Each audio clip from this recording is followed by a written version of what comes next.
Good morning. I was just leaving the hotel this morning. Like I said in my last video, I was going to come in to town, pay my respects to my former boss, 25-year naval veteran, chief warrant officer. Last night was the viewing. Today is going to be the actual funeral. It's going to be at a national cemetery about an hour and a half away from here. So I told the family I would show up, pay my respects. So got a couple of things I gotta get done here before we leave. All right, so there's a Walmart next door. I'm gonna walk over there real quick. I didn't bring a sweater, which really shouldn't be that big of an issue. If I could find one cheap, I'll buy one. But I forgot a hairbrush, and the really big thing is I forgot a belt. My shorts are gonna fall down all day long if I don't get this, and I don't want to sit there at a funeral pulling my shorts up all day. So, oh yeah, there's a path here. Kind of unique here. The hotel had a hot breakfast, but they actually serve it. You tell them, hey, I want eggs and sausage or whatever, and they bring it to you. So, kind of different. Not used to that. Past couple hotels I stayed at either didn't have a breakfast or it was canceled due to COVID. This is ridiculous. My shorts falling down. All right, making my way down this thing here. So that's the update. I'll check in from the cemetery.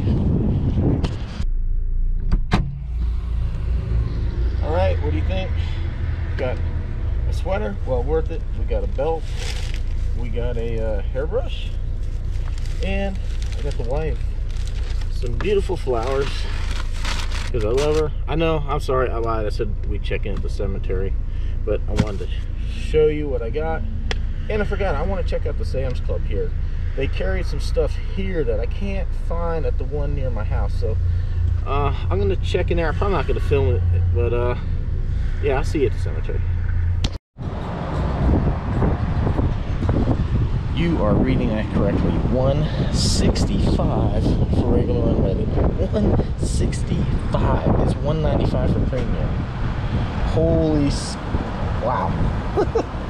All right, now I really didn't need gas. I still have half a tank, but hey, I may as well fill up if I can find something cheap, because I've got a long drive home after the cemetery. But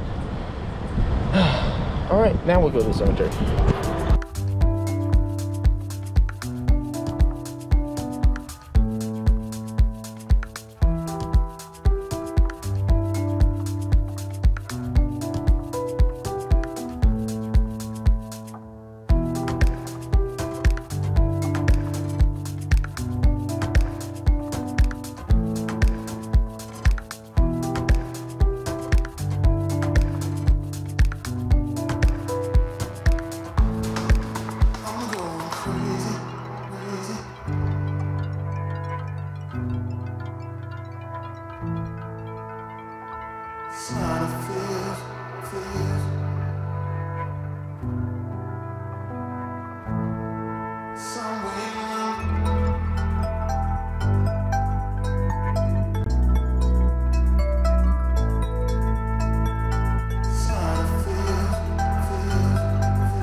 So I'm here at the cemetery.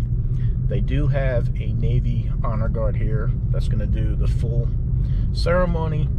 So as a veteran that has done these ceremonies, I've personally been a team leader of these ceremonies.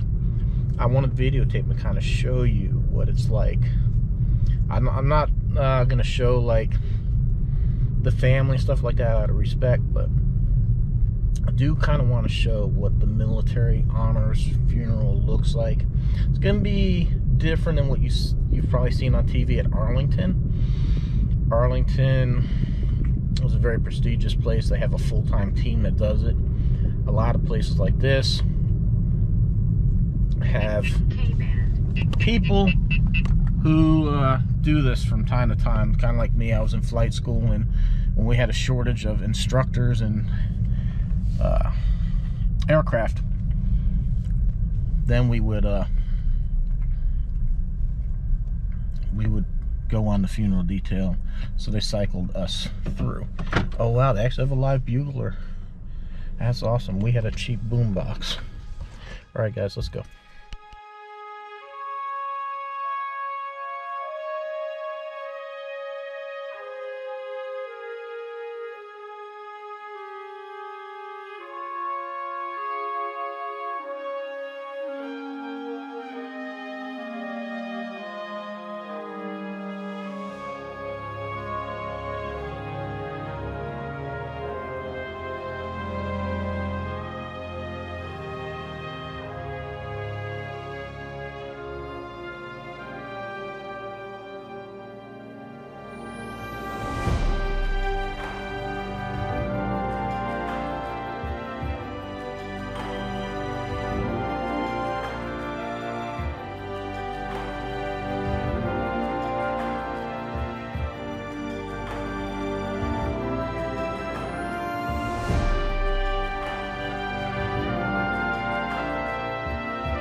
Thank everyone for letting me share a little bit inside of my prior life of doing funeral details and watching a veteran funeral.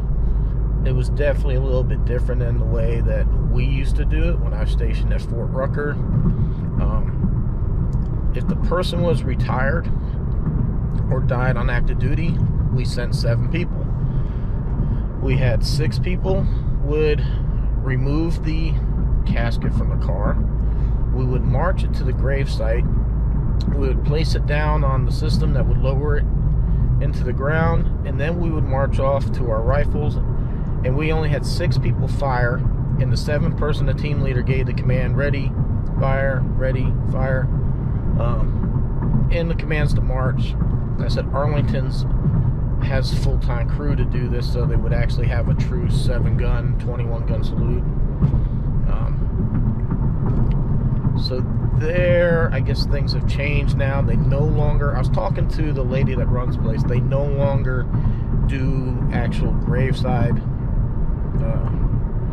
ceremonies. It looks like the tombstones are pretty close together, so she said the ground kind of gets unstable, that so they just don't do it there. They have it under a pavilion. So they had three people. 2 did the flag, 1 was the bugle.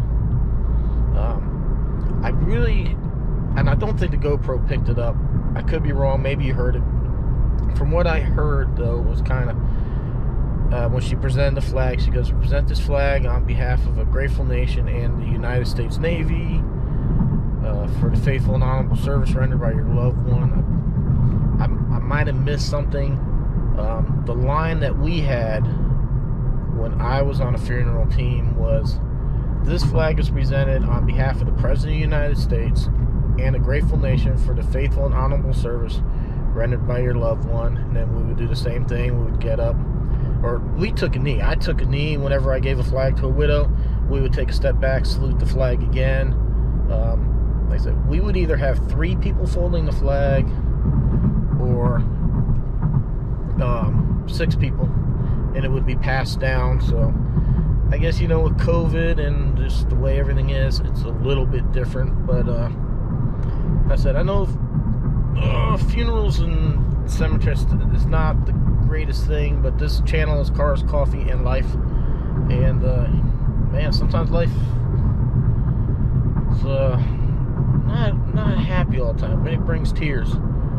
But you know, hopefully maybe for some of you that never had the opportunity to see the insights of like a military funeral, like I said, it would be definitely different at Arlington, and that's usually what most people see of a funeral, something at Arlington, the guys with the white gloves and all that stuff. So this is what it looks like outside of that. So thank you for letting me share that, and appreciate your time watching that. Time to go home and see what the wife's up to, what kind of damage she's done. Left her alone for 2 days.